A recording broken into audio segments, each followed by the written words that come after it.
Hello दोस्तों, आपका स्वागत है आपके अपने यूट्यूब चैनल देव लेटेस्ट जॉब अपडेट में। दोस्तों अभी रिक्वायरमेंट जो आ रही है बीएसएफ का रिक्वायरमेंट का जो फुल नोटिफिकेशन वो आउट हो चुका है। इसके पहले कुछ दिन पहले इसका शॉर्ट नोटिफिकेशन आया था, हमने आपको बताया था।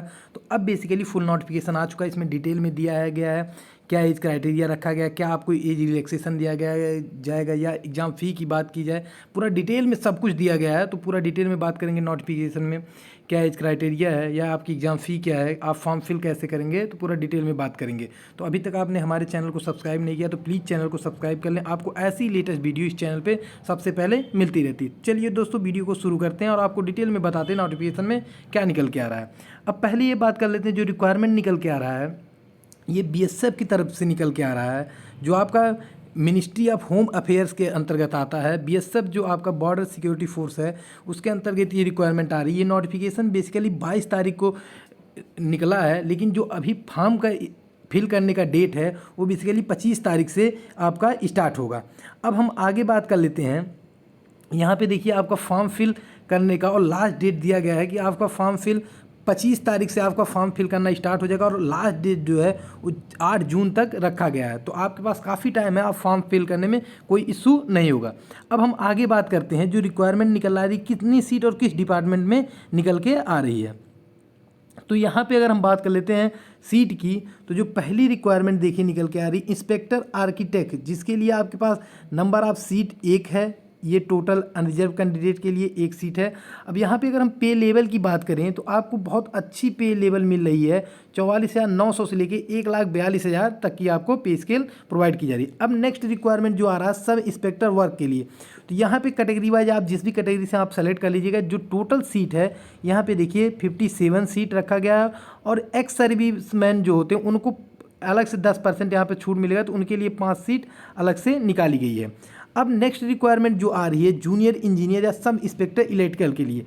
अब यहाँ पे जो नंबर ऑफ सीट की बात करें, टोटल नंबर ऑफ सीट 32 है। कैटेगरी वाइज आप जिस भी कैटेगरी से बिलोंग करते हैं उसको आप सेलेक्ट कर लीजिएगा, आप अपने अकॉर्डिंग चेक कर लीजिएगा।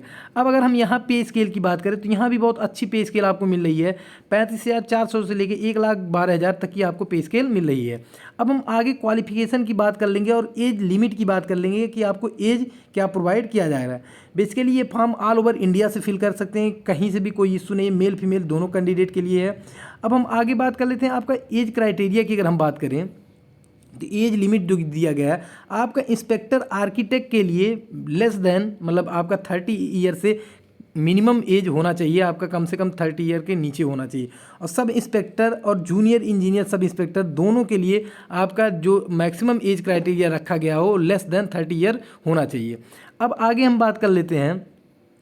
यहाँ पे देखिए जो आपको कैटेगरी वाइज जो एज रिलैक्सेशन प्रोवाइड होता है वो आपको मिनिस्ट्री ऑफ होम अफेयर्स के अकॉर्डिंग मिल जाएगा। जो यहाँ पे एज रिलैक्सेशन आपको SC ST OBC या एक्स सर्विसमैन जो भी होते हैं OBC, उनको जितना भी होम अफेयर्स के अकॉर्डिंग आपको एज रिलैक्सेशन मिलता है वो आपको यहाँ पे प्रोवाइड किया जाएगा।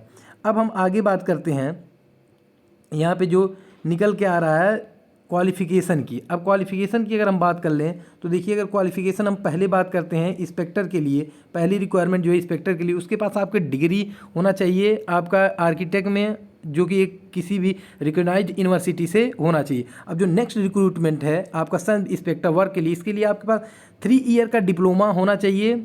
आपका किसी भी स्टेट या सेंट्रल गवर्नमेंट अप्रूव्ड कॉलेज से आपका 3 ईयर का डिप्लोमा होना चाहिए। नेक्स्ट रिक्रूटमेंट जो है junior engineer sub inspector electrical के लिए, इसके लिए आपके पास 3 ईयर का डिप्लोमा इन इलेक्ट्रिकल इंजीनियरिंग में होना चाहिए, किसी भी सेंट्रल या स्टेट गवर्नमेंट किसी का बट अप्रूव्ड कॉलेज से होना चाहिए। अब आगे हम बात कर लेते हैं, ये हो गया आपकी क्वालिफिकेशन। अब देखिए यहाँ पे दिया गया जो कि आपका फिजिकल के लिए। अब ये पहली जो फिजिकल दी गई है ये आर्किटेक्ट के लिए दी गई है, तो आप यहाँ पे चेक कर लीजिएगा जितनी भी फिजिकल हाइट दी गई। अब हम आगे बात करते हैं यहाँ पे सब इंस्पेक्टर और वर्क के लिए, जो बेसिकली सिविल और इलेक्ट्रिकल के लिए दिया गया है। आपने डिप्लोमा कर रखा है सिविल से या इलेक्ट्रिकल से तो आप एलिजिबल हैं। अब यहाँ पे देखिए अगर हम उनकी जो यहाँ पे फिजिकल की बात कर लें तो दोनों के लिए चाहे सिविल या इलेक्ट्रिकल दोनों के लिए हाइट आपका मेल के लिए 165 सेंटीमीटर होना चाहिए और फीमेल के लिए बेसिकली 157 सेंटीमीटर होना चाहिए। और यहाँ पे चेस्ट की अगर हम बात कर लें तो आपका 76 सेंटीमीटर होना चाहिए और आपका एक्सपेंडेशन के द्वारा फुलाव के द्वारा 81 सेंटीमीटर होना चाहिए। इसमें मेल फीमेल के लिए कोई वो नहीं है, आप आपका जो वेट है वो आपका रिलेजेबल होना चाहिए। फीमेल के लिए आपका लेस देन 46 kg होना चाहिए। अब आगे ये तो हो गया आपका फिजिकल। अब आपका मेडिकल भी लगेगा। आपका आई का यहाँ पे देखिए बेटर आई 6/6 के लिए कहा गया, वर्स आई 6/9 तक चल सकता है। अब हम बात कर लेते हैं यहाँ पे देखिए सिलेबस की। तो ये सिलेबस बेसिकली आर्किटेक्ट जो एक सीट है उसके लिए दिया गया है। तो हम अपना जो भी आर्किटेक्ट वाले हैं एक डिग्री जिसके पास वो अपना फिल करेगा, ये सिलेबस उनके लिए दिया गया। अब हम बात करते हैं आगे जो इलेक्ट्रिकल और सिविल के लिए सिलेबस दिया गया है उसके अकॉर्डिंग क्या यहाँ पे सिलेबस रखा गया है। तो आगे अगर हम बात करते हैं यहाँ पे सिलेबस की सिविल और इलेक्ट्रिकल के लिए, तो आपका यहाँ पे देखिए आता है आपका सिविल और इलेक्ट्रिकल का पोस्ट के लिए जो आपका यहाँ पे रखा गया है सीट, और उसके लिए जो आपकी क्वालिफ़िकेशन है और उसके अकॉर्डिंग जो आपका सिलेबस है वो यहाँ पे दिया गया है। अब देखिए ये दोनों के लिए है, इलेक्ट्रिकल और सिविल के लिए, दोनों के लिए। आपका फर्स्ट जो फेज है रिटन एग्जाम का उसके लिए जो सिलेबस दिया गया है वो बेसिकली यहाँ पे मेंशन किया गया है। अब यहाँ पे हम बात कर लेते हैं कितना नंबर आप क्वेश्चन आएगा, क्या किस सिलेबस में कितना क्वेश्चन रखा गया है किस बुक से। तो यहाँ पे जो पहली पार्ट में पहला जो आपका पार्ट ए है उसमें आपका जनरल इंटेलिजेंस एंड रीजनिंग से आएगा आपका 25 क्वेश्चन जो कि 25 मार्क का होने वाला है। पार्ट बी में आएगा जनरल अवेयरनेस जीके आपका करंट मिल जाएगा 25 क्वेश्चन जो कि 25 मार्क का। अब पार्ट सी में आपका जनरल इंजीनियरिंग मिलेगा, सिविल इलेक्ट्रिकल दोनों के लिए 50 क्वेश्चन है और 50 मार्क का। तो जो आपको टाइम ड्यूरेशन दिया जाएगा 130 आवर का आप रहेगा, 1 घंटा 30 मिनट का आपका टाइम रहेगा, जो कि नंबर ऑफ क्वेश्चन 100 हैं और जो टोटल मार्क हैं 100 हैं। अब आगे हम बात कर लेते हैं, ये आपका हो गया फर्स्ट पेपर का, और यहाँ पे देखिए उसका सिलेबस भी दिया गया है, रीजनिंग में क्या आएगा, जनरल अवेयरनेस में क्या आएगा, तो आप उसके अकॉर्डिंग अपना देख लीजिएगा। इलेक्ट्रिकल का सिलेबस दिया गया है और आपका सिविल का भी सिलेबस दिया गया। अब इसके बाद आपका जो सेकंड पेपर होगा, यहाँ पे देखिए सेकंड पेपर आपकी अगर बात कर लेते हैं चाहे इलेक्ट्रिकल का या आपका सिविल का, तो यहाँ पे सेकंड पेपर में आपका कन्वेंशनल पेपर टाइप होगा, 2 आवर का होगा, जिसमें आपको नंबर ऑफ क्वेश्चन 12 मिलेंगे, लेकिन आपको कम से कम 10 क्वेश्चन अटेम्प्ट करना है। टोटल 12 क्वेश्चन है, जो मार्क होगा वो बेसिकली आपका 100 मार्क का पेपर होगा। तो ये दोनों के लिए इलेक्ट्रिकल और सिविल दोनों के लिए आपके लिए कोई दिक्कत नहीं है। तो आप अपने अकॉर्डिंग देख लीजिएगा। इसका सिलेबस पूरा डिटेल यहाँ दिया गया है, जिस भी सब्जेक्ट से आएगा, building material, estimating, cutting, serving. इसी तरह आपका इलेक्ट्रिकल का भी सर्वे यहाँ पे दिया गया है। देखिए बेसिक कॉन्सेप्ट है, सर्किट लॉ है, मैग्नेटिक सर्किट है, एसी फंडामेंटल है। तो आप अपने अकॉर्डिंग देख लीजिएगा जब फॉर्म फिल करिएगा और सिलेबस को।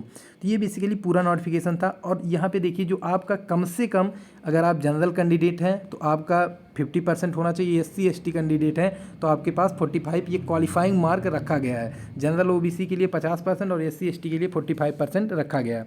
तो बेसिकली ये पूरा नोटिफिकेशन था, आप इसके अकॉर्डिंग अपना देख लीजिएगा और जो भी सिलेबस है आप उसको चेक कर लीजिएगा। तो ये पूरा नोटिफिकेशन था। और जो आपका एग्ज़ाम फ़ी लगने वाला है वो 200 रुपये है जनरल OBC कैंडिडेट के लिए, और ऑल फीमेल कैंडिडेट किसी भी कैटेगरी से बिलोंग करती है तो उनके लिए कोई फ़ीस नहीं है, और SC ST कैंडिडेट के लिए भी कोई फ़ीस नहीं है। तो फॉर्म फ्री है SC ST कैंडिडेट के लिए, और ऑल फीमेल कैंडिडेट के लिए फॉर्म फ्री है। और आप जब फॉर्म फिल करिएगा तो आपको ये 25 तारीख से लिंक एक्टिवेट हो जाएगी। आपको अप्लाई ऑनलाइन का लिंक भी डिस्क्रिप्शन में मिल जाएगा, और इस नोटिफिकेशन का लिंक भी आपको डिस्क्रिप्शन में मिल जाएगा। तो दोस्तों आपको जिस भी डॉक्यूमेंट का वहाँ पे यहाँ पे भी दिया गया है, नीचे आपको जिस भी डॉक्यूमेंट को किस साइज़ में अपलोड करना है वो अपने अकॉर्डिंग यहाँ पे चेक कर लीजिएगा। तो दोस्तों आई होप ये वीडियो आपको पसंद आए। अगर पसंद आए तो ज़्यादा से ज़्यादा लाइक करें, अपने दोस्तों को शेयर करें, ताकि बहुत अच्छी रिक्वायरमेंट निकल के आ रही। सिविल इलेक्ट्रिकल के लिए आपने डिप्लोमा कर रखा है तो काफ़ी अच्छी सीट है, और सिलेबस भी दे रखा है, पूरा डिटेल में बताया इन्होंने। सिलेबस में एक चैप्टर वाइज दे रखा है, तो आपको कोई इशू नहीं होगा। आप चैप्टर यहाँ पे सिलेबस के अकॉर्डिंग पढ़ेंगे तो आपका एग्जाम क्वालिफाई हो जाएगा। तो दोस्तों आई होप वीडियो पसंद आए हो। अगर अभी तक हमारे चैनल को आपने सब्सक्राइब नहीं किया तो प्लीज़ चैनल को सब्सक्राइब कर लें। आपको ऐसी लेटेस्ट वीडियो इस चैनल पे मिलती रहती है। मिलते हैं दोस्तों नेक्स्ट वीडियो में, तब तक के लिए जय हिंद।